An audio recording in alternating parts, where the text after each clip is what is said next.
اب حضور علیہ السلام کائنات میں سب سے خوبصورت، ایسی خوبصورت کہ آپ کے حسن کا مقابلہ انبیاء بھی نہیں کر سکتے۔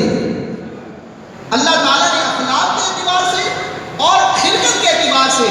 صورت اور جمال کے اعتبار سے سرکار علیہ السلام کو بے مثل و بے مثال بنایا ہے۔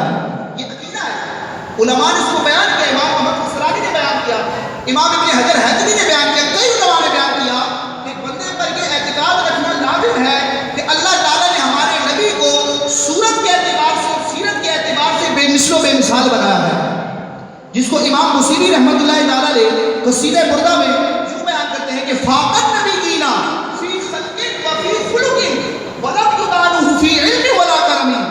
کہ سرکار علیہ السلام حسن صورت اور حسن سیرت میں تمام نبیوں پر بزرگی اور برتری رکھتے ہیں، ولم یدانہ فی علم ولا کرم، اور سرکار علیہ السلام کے مرتبہ معرفت اور آپ کے مقام سخاوت کے برابر کوئی نبی بھی نہ پہنچ سکا۔ حضور کا حسن و جمال وہ ہے کہ کوئی نبی مقابلہ نہ کر سکے، تو کائنات کی دوسری چیزیں